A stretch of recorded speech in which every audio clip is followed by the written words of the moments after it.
देखो जी अज की जी मीटिंग हुई है महीनावार जिला प्रधान असी अज इकट्ठे हुए हैं और ये लोक सभा वाइज असी किस प्रकार आने वाले समय असी 2024 ਨੂੰ ਲੈ ਕੇ ਜਿਹੜੀਆਂ ਚੋਣਾਂ है किदां ਦੀ रणनीति होनी चाहिए है, किदां ਦੇ कुछ प्रोग्राम डिज़ाइन किए है, किस तरह के प्रोग्राम होने चाहिए है और किवें किवें वो होणगे और किवें उन्हां दा सीक्वेंस रहेगा वो सारी अज चर्चा हुई है।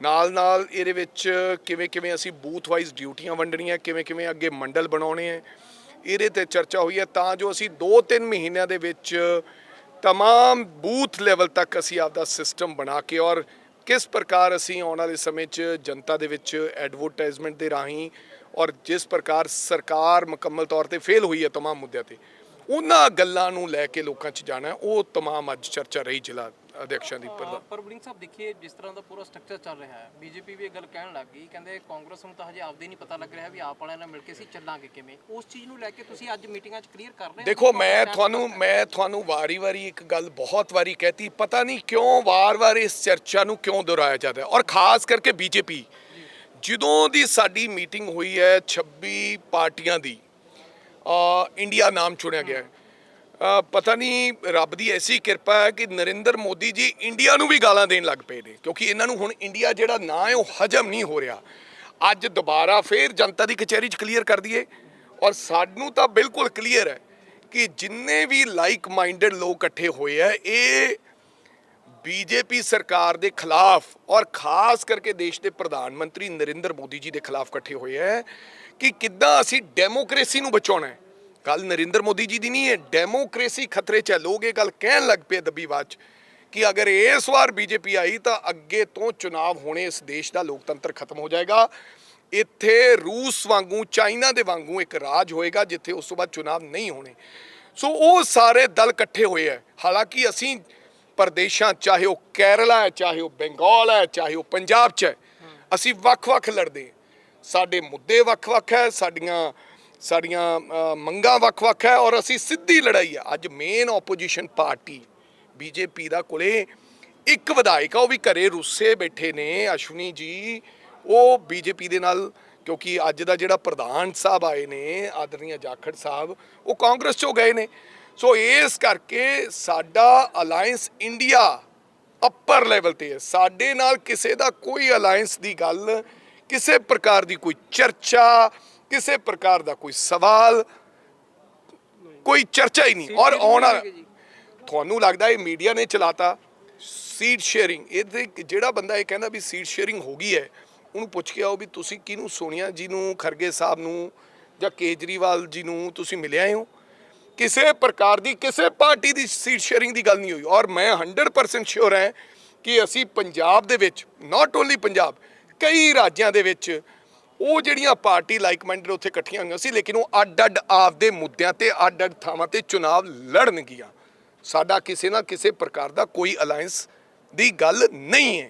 ये वार वार चर्चा और मेरी बेनती है बीजेपी वाले आपदी गल करन क्योंकि चर्चा ये है कि सारी बीजेपी जिहड़ी पुरानी कांग्रेस सी जिन्हां नूं असीं जिहड़े विचारिਆਂ नूं इग्नोर हो गए जिन्हां नूं लाता दिता गया सी वो उधर चले गए। अज बीजेपी वाले महसूस कर रहे हैं कि गवर्नर दे किते जाते हैं या हर पीड़ितां कोले जाते हैं प्रधान तो सारी कांग्रेस ही पुरानी नज़र आती है।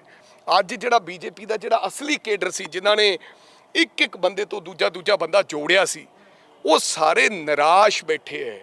अंदर ही अंदर बहुत वड्डा विरोध हो रहा है और खास करके अंदर बीजेपी दे भी हैगा दलित भाईचारे च बहुत वड्डा विरोध है बीजेपी का। और मैं उन्होंने ये सवाल पूछता है कृपा करके जाखड़ साहब ये गल क्लैरिटी लैके आउण ये दसन कि अलायंस पक्का अकाली दल नाल तुहाडे गल मुक चुकी है कि अजे बाकी है। जिहड़ी साडे कोले खबरां दे मुताबिक तां मुक चुकी है कि 5 सीटां बीजेपी लड़ेगी ते 6 सीटां अकाली दल लड़ेगा तो एक अकाली दल बसपा नूं देनी चाहुंदा। ये गल मुकम्मल तौर पर अंदर मुक गई है।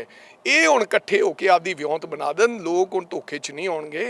सो आपदी गल करन साडी गल करन। पर वो तो कह रहे ने कहंदे भी कांग्रेस चों कोई ना कोई कहंदे मंत्री बनन नूं काला हो रखिया कहंदे हुण डिसाइड नहीं हो रहा भी किहनूं किहड़ा महकमे वाला किहड़ा मंत्री। चलो उन्हां नूं कहो आदरणीय 69 सालां दी उम्र दे विच व्यक्ति गल जदों करे ना उदों ਪਾਏਦਾਰ ਵਾਲੀ ਗੱਲ ਕਰਨੀ ਚਾਹੀਦੀ ਹੈ। ਜੇ ਸਾਡਾ ਮੰਤਰੀ ਕੋਈ ਬਣ ਜੇ ਆਮ ਆਦਮੀ ਪਾਰਟੀ 'ਚ, ਰਾਜਾ ਵੜਿੰਗ ਰਾਜਨੀਤੀ ਛੱਡ ਜਾਏਗਾ।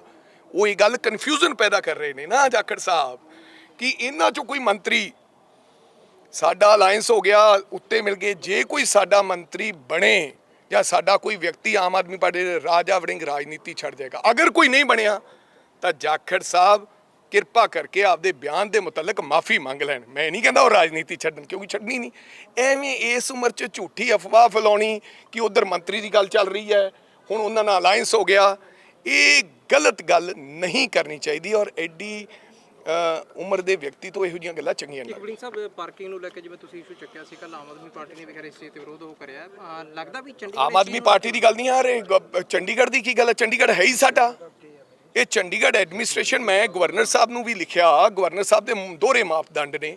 ਗਵਰਨਰ ਸਾਹਿਬ ਫਿਰਦੇ ਪੰਜਾਬ ਦਾ ਉੱਥੇ ਗੇੜਾ ਲਾਉਂਦੇ ਨੇ, ਹੜ੍ਹਾਂ ਦਾ ਗੇੜਾ ਹੀ ਅਸੀਂ ਲਾਉਂਦੇ ਫਿਰਦੇ, ਪੈਸੇ ਲੈ ਕੇ ਆਉਣ। ਅਸੀਂ ਕਿਹਾ ਵੀ ਸਾਨੂੰ 10,000 ਕਰੋੜ ਰੁਪਈਆ ਦਵਾਓ ਸੈਂਟਰ ਚੋਂ। ਦੂਸਰੀ ਗੱਲ, ਚੰਡੀਗੜ੍ਹ 'ਚ ਪੰਜਾਬ ਦੇ ਨੰਬਰ ਦੀ ਫੀਸ ਪਾਰਕਿੰਗ ਦੀ ਵੱਧ ਕਿਉਂ ਲੱਗੇਗੀ ਬਈ? ਇਹ ਬੀਜੇਪੀ ਸਾਡੇ ਹੌਲੀ ਹੌਲੀ ਹੱਕ ਖੋ ਰਹੀ ਹੈ ਚੰਡੀਗੜ੍ਹ ਤੋਂ। ਸਾਡਾ ਪੰਜਾਬ ਦੇ ਪਿੰਡ ਉਜੜੇ ਸੀ, ਚੰਡੀਗੜ੍ਹ ਵਸਿਆ ਸੀ। ਪਹਿਲਾਂ ਸਾਡਾ ਹੱਕ ਖੋਣ ਲੱਗੀ ਹੈ ਕਿ ਵਿਧਾਨ ਸਭਾ ਵਾਸਤੇ 10 ਕਿੱਲੇ ਜ਼ਮੀਨ ਚੰਡੀਗੜ੍ਹ 'ਚ ਦੇਣ ਰਹੀ ਹੈ ਵੱਖਰੀ, ਜਦੋਂ ਆਲਰੇਡੀ ਵਿਧਾਨ ਸਭਾ ਹੈਗੀ ਹੈ। ਜੇ ਕਿਸੇ ਨੇ ਵੱਖਰੀ ਵਿਧਾਨ ਸਭਾ ਬਣਾਉਣੀ ਹੈ ਤਾਂ ਪੰਚਕੂਲੇ ਬਣਾਉਣ। ਇਹ ਦੂਜਾ ਅਟੈਂਪਟ ਆ ਹੈ, ਪਹਿਲਾਂ ਇੱਕ ਅਟੈਂਪਟ ਨਹੀਂ। BBM ਦਾ ਸਾਡਾ ਮੁੱਦਾ, ਚੰਡੀਗੜ੍ਹ ਯੂਨੀਵਰਸਿਟੀ ਦਾ ਮੁੱਦਾ, ਸਿਟੀਜ਼ਨ ਬਿੱਲ ਦਾ ਮੁੱਦਾ, ਬਹੁਤ ਸਾਰੇ ਮੁੱਦੇ ਹੈ। ਹੁਣ ਆ ਇੱਕ ਅਟੈਂਪਟ, ਇਹ ਹੌਲੀ ਹੌਲੀਆਂ ਚੀਜ਼ਾਂ ਹੋ ਰਹੀਆਂ ਹੈ। ਇਹ ਪੰਜਾਬ ਦੀ ਜਨਤਾ ਨੂੰ ਦੱਸਣਾ ਚਾਹੁੰਦੇ ਆ ਵੀ ਚੰਡੀਗੜ੍ਹ ਸਾਡਾ ਹੈ, ਚੰਡੀਗੜ੍ਹ ਵੱਖ ਹੈ ਤੇ ਪੰਜਾਬ ਵੱਖ ਹੈ। ਹਾਲਾਂਕਿ ਪੰਜਾਬੀ ਇਹ ਸਮਝਦੇ ਆ ਵੀ ਚੰਡੀਗੜ੍ਹ ਸਾਡਾ ਹੈ ਤੇ ਸਾਡਾ ਹੀ ਇਹਦੇ ਤੇ ਹੱਕ ਹੈ। ਸੋ ਮੇਰੀ ਇਹਨਾਂ ਦੋਵਾਂ ਮੁੱਦਿਆਂ ਤੇ ਅਸੀਂ ਵਿਰੋਧ ਕਰਾਂਗੇ, ਲੜਾਈ ਲੜਾਂਗੇ। ਨਾ ਤਾਂ ਚੰਡੀਗੜ੍ਹ ਦੀ 1 ਵੀ ਇੰਚ ਜ਼ਮੀਨ ਹਰਿਆਣੇ ਨੂੰ ਦੇਣ ਦਿਆਂਗੇ, ਨਾ ਅੱਜ ਨਾ ਕੱਲ। ਤੇ ਨਾਲੇ ਇਸ ਗੱਲ ਦਾ ਸਾਡਾ ਵਿਰੋਧ ਹੈ ਕਿ ਬਿਲਕੁਲ ਪੰਜਾਬੀਆਂ ਨੂੰ ਵੱਖਰਾ ਟਰੀਟ ਨਹੀਂ ਕਰਨਾ ਚਾਹੀਦਾ। ਪੰਜਾਬ ਚੰਡੀਗੜ੍ਹ ਦਾ ਹਿੱਸਾ ਹੈ, ਚੰਡੀਗੜ੍ਹ ਪੰਜਾਬ ਦਾ ਹਿੱਸਾ। ਮੇਅਰ ਸਾਹਿਬ ਕਹਿੰਦੇ ਨੇ ਚੰਡੀਗੜ੍ਹ ਦੇ ਕਿ ਅਸੀਂ ਕੋਈ ਇਸ ਤਰੀਕੇ ਨਾਲ ਨਹੀਂ ਕਰ ਰਹੇ, ਕਿਉਂਕਿ ਹਿਮਾਚਲ ਵੀ ਕਰਦੀ ਹੈ, ਅਸੀਂ ਸਿਰਫ ਸਹੂਲਤਾਂ ਦੇਣਾ ਜਾ ਰਹੇ ਹਾਂ। ਨਹੀਂ ਤੇ ਫਿਰ ਚੰਡੀਗੜ੍ਹ ਵਾਲਿਆਂ ਤੋਂ ਵੀ ਪਾਰਕਿੰਗ ਲਓ। ਮੈਂ ਕਹਿੰਦਾ 3 ਗੁਣਾ ਕਰ ਦਿਓ, ਸਾਨੂੰ ਕੋਈ ਇਤਰਾਜ਼ ਨਹੀਂ, ਪਰ ਚੰਡੀਗੜ੍ਹ ਦੇ ਲੋਕ ਵੀ ਦੇਣ। ਚੰਡੀਗੜ੍ਹ ਦੇ ਜਿਹੜੇ ਪੰਜਾਬ ਦੇ ਲੋਕ ਇੱਥੇ ਰਹਿੰਦੇ, ਜਿਹੜਾ 50-50 ਸਾਲਾਂ ਦੇ ਵਸੇ ਹੋਏ ਹੈ, ਜਿਨ੍ਹਾਂ ਦੇ ਗੱਡੀਆਂ ਦੇ ਨੰਬਰ ਉਹਨਾਂ ਦੇ ਆਪਦੇ ਪਿੰਡਾਂ ਦੇ ਹੈ, ਵੋਟਾਂ ਉਹਨਾਂ ਦੀਆਂ ਇੱਥੇ ਵੀ ਹੈ, ਵੋਟਾਂ ਤਾਂ ਮੇਅਰ ਸਾਹਿਬ ਲੈਣਾ ਚਾਹੁੰਦੇ ਨੇ ਪੰਜਾਬੀਆਂ ਦੀਆਂ, ਤੇ ਫੀਸ ਉਹਨਾਂ ਨੂੰ ਵੱਖਰੀ। ਮੈਂ ਕਹਿੰਦਾ ਜੇ ਡਿਵੈਲਪਮੈਂਟ ਕਰਨੀ ਹੈ ਤੇ ਚੰਡੀਗੜ੍ਹ, ਇਹ ਦੋਹਰੇ ਮਾਪਦੰਡ ਕਿਉਂ ਬਣਾ ਰਹੇ? ਚੰਡੀਗੜ੍ਹ ਸਾਰਿਆਂ ਦੀ ਫੀਸ ਵਧਾ ਦੇਣ, ਸਾਨੂੰ ਕੋਈ ਇਤਰਾਜ਼ ਨਹੀਂ। ਪਰ ਜਿਸ ਪ੍ਰਕਾਰ ਤੁਸੀਂ ਕਿਹਾ ਵੀ ਪੰਜਾਬ ਦੇ ਨੰਬਰ ਵਾਲੀਆਂ ਗੱਡੀਆਂ ਦੀ ਫੀਸ ਵਧਾਈ ਜਾਊਗੀ, ਇਹ ਤਾਂ ਸ਼ਰੇਆਮ ਮੈਂ ਸਮਝਦਾ ਕਿ ਸਾਡੇ ਨਾਲ ਬਹੁਤ ਵੱਡੀ ਧੋਖਾ ਹੈ। ਵੜਿੰਗ ਸਾਹਿਬ, ਕਿਵੇਂ ਵੇਖ ਰਹੇ ਹੋ ਕਿ ਇੱਕ ਤਰਫ NDA, ਇੱਕ ਤਰਫ ਇੰਡੀਆ, ਦੂਸਰੀ ਜਗ੍ਹਾ ਤੇ ਜੋ ਕੁਝ ਹੋ ਰਿਹਾ ਹਰਿਆਣਾ ਦੇ ਵਿੱਚ, ਕੱਲ ਨੂਹ ਦੇ ਵਿੱਚ ਹੋਇਆ, ਪਦਮਾ ਯਾਤਰਾ ਹੋ ਰਹੀ ਸੀ, ਉੱਥੇ ਅਟੈਕ ਹੋਇਆ, ਉਸ ਤੋਂ ਬਾਅਦ ਮਨੀਪੁਰ ਦੀ ਘਟਨਾ ਹੋਈ। ਇਹੋ ਜਿਹੀਆਂ ਘਟਨਾਵਾਂ ਤਾਂ ਹੋਰ ਜਿਵੇਂ ਇਲੈਕਸ਼ਨ ਨੇੜੇ ਆਊਗਾ ਤਾਂ ਕਰਨਗੇ। ਪਹਿਲਾਂ ਤੋਂ ਇਹ ਤਾਂ ਪ੍ਰੈਡਿਕਸ਼ਨ ਹੈਗੀ ਹੈ ਕਿ ਦੇਸ਼ ਨੂੰ ਲੜਾਉਣ ਦੀ ਗੱਲ ਕਰਨਗੇ, ਦੇਸ਼ ਨੂੰ ਭੜਕਾਉਣ ਦੀ ਗੱਲ ਕਰਨਗੇ। ਔਰ ਅਸੀਂ ਇਹ ਕਹਿੰਦੇ ਹਾਂ ਕਿ ਕੋਈ ਵੀ ਦੋਸ਼ੀ ਹੈ, ਚਾਹੇ ਉਹ ਹਿੰਦੂ ਹੈ, ਚਾਹੇ ਉਹ ਸਿੱਖ ਹੈ, ਚਾਹੇ ਉਹ ਮੁਸਲਮਾਨ ਹੈ, ਚਾਹੇ, ਕਿਉਂਕਿ ਜਿਹੜਾ ਦੋਸ਼ੀ ਹੈ ਉਹਦੀ ਕੋਈ ਜਾਤ ਤੇ ਧਰਮ ਨਹੀਂ ਹੈ, ਉਹਨੂੰ ਬਖਸ਼ਿਆ ਨਹੀਂ ਜਾਣਾ ਚਾਹੀਦਾ ਕਿਸੇ ਵੀ ਪ੍ਰਕਾਰ ਦਾ, ਚਾਹੇ ਉਹ ਮਣੀਪੁਰ ਦੇ ਦੋਸ਼ੀ ਹੈ ਤੇ ਚਾਹੇ ਉਹ ਇੱਥੋਂ ਦੇ ਦੋਸ਼ੀ ਹੈ। ਇਹ ਸਰਕਾਰ, ਹੁਣ ਲੋਕ ਪੁਲਵਾਮਾ ਵਰਗੇ ਲਾਰੇ 'ਚ ਨਹੀਂ ਆਉਣਗੇ।